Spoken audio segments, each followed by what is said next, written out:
Oil 2 spoon, சீரகம் 1 spoon, பட்டையும் கிராம்பு 2, கடலைப்பருப்பு 1 ஸ்பூன், முந்திரி பருப்பு ஒரு 12 பருப்பு, பூண்டு ஒரு 10 பல்லு,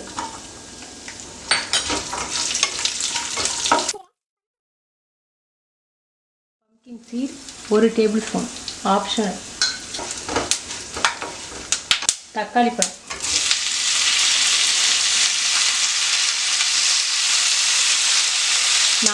உருண்டை பழம் 4 பழம் சேர்த்துருக்கேன். 100 ml தண்ணி மட்டும் சேர்த்து நல்லா கொதிக்க விட்டுருவோம். அந்த முந்திரி பருப்பும் கொஞ்சம் வெந்துருச்சுன்னா நல்ல பேஸ்ட் மாதிரி வந்துடும்.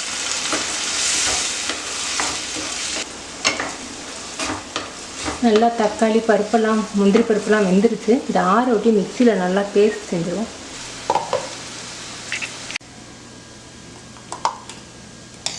ஆயில் 4 டேபிள் ஸ்பூன் சேர்த்துருக்கேன். அதில் 2 பெரிய வெங்காயம்,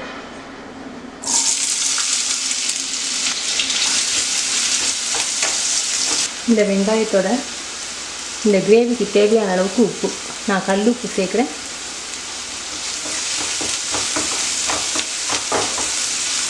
வெங்காயம் நல்லா கலர் மாறட்டும். நல்லா கலர் மாறிடுச்சு.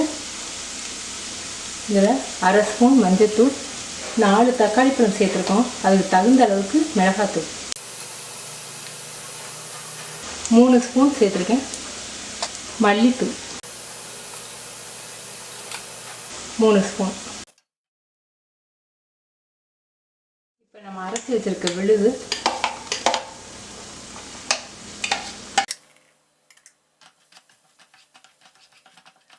கொஞ்சம் லோ ஃப்ளேம்லேயே வச்சு பச்சை வாடை போகிற வரைக்கும் கொஞ்சம் வதக்குங்க. இந்த கிரேவி வெந்தது உங்களுக்கே தெரியும். இந்த ஓரத்துலலாம் எண்ணெய் கசிய ஆரம்பிக்குது. இப்போ அந்த மிக்சியில் கழுவி இந்த தண்ணியை ஊற்றிடுவோம். ஒரு 300 ml தண்ணி வர்ற மாதிரி சேர்த்துருக்கேன். இது நல்லா கொதிச்சு இதுலேயும் கொஞ்சம் எண்ணெய் பிரிஞ்சு வரணும். இப்போ எண்ணெய் பிரிஞ்சு மேலே வந்துருச்சு. இப்போ குடமிளகா சேர்த்து ஒரு 5 நிமிஷம் கொதிக்க விடுவோம்.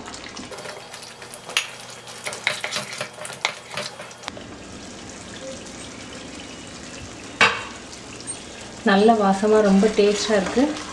இப்போ பன்னீர் 250 கிராம் எடுத்து நறுக்கி வச்சுருக்கேன்.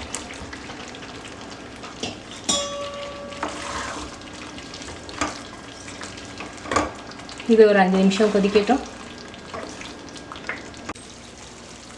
ரெடி ஆயிடுச்சு.